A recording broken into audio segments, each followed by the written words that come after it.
O Comitê de Gestão e Avaliação de Respostas a Desastres do Governo Federal informou nesta terça-feira que o governo já regulamentou a antecipação do pagamento do benefício de prestação continuada em Brumadinho. Com a medida, fica autorizado o INSS a efetuar o pagamento do benefício a pessoas com deficiência e a idosos acima de 65 anos, que recebem um repasse federal e moram na cidade atingida pelo rompimento da barragem. Na última semana, o presidente Jair Bolsonaro já havia assinado um decreto que autorizava a antecipação do pagamento no município por conta do estado de calamidade pública. Ao todo, 774 pessoas vão poder sacar o benefício a partir do dia 22 de fevereiro. Da Rádio Nacional em Brasília, Cariane Costa.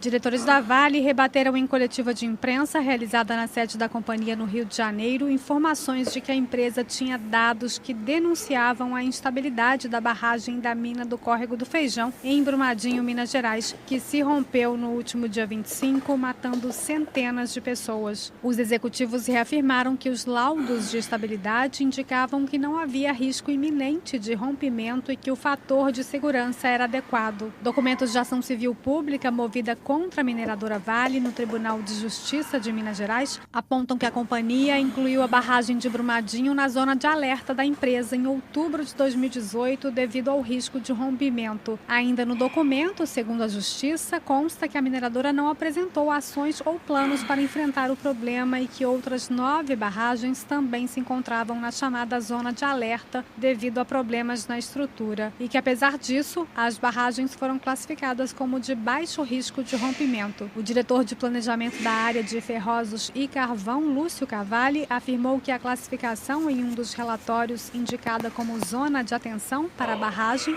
não significa risco iminente. E explicou também que essa é uma metodologia probabilística desenvolvida pela empresa. Ela está em discussão com os auditores, com os especialistas internacionais e ela não faz parte ainda da governança da Vale. O foco é fazer um prognóstico e termos ações preventivas efetivamente em relação às nossas barragens. Zona de atenção significa que nós temos cumprimento de recomendações que devem ser feitas. E coincidentemente, tanto no relatório que está lá indicado, quanto na empresa certificadora, as duas recomendações era continuar o processo de descaracterização e fazer o rebaixamento do lençol freático que estava acontecendo. O diretor executivo de Finanças e Relação com Investidores da Vale, Luciano Ciani, destacou ainda que laudo de peritos independentes apresentado às autoridades conclui que os 46 medidores eletrônicos de água da estrutura funcionavam corretamente. O relatório traz, inclusive, troca de e-mails de funcionários da Vale sobre inconsistência na leitura de medidores dias antes do rompimento. Segundo a empresa, o laudo aponta que 4 deles tiveram problemas de configuração que foram corrigidos, tratando-se apenas de uma leitura equivocada dos dados. Nós continuamos colaborando com as autoridades, fazendo inúmeras investigações, contratamos outro painel de especialistas internacionais a partir de um escritório de advocacia americano.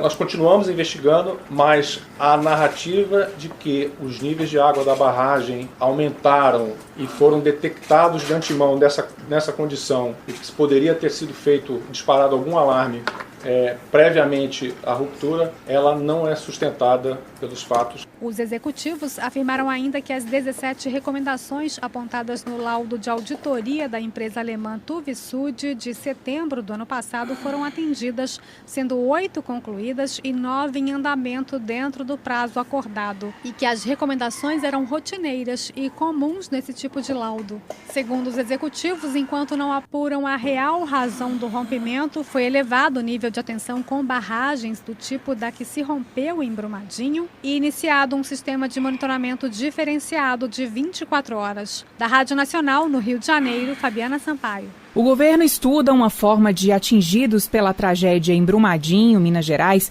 acessarem o programa Minha Casa Minha Vida para a reconstrução de suas casas.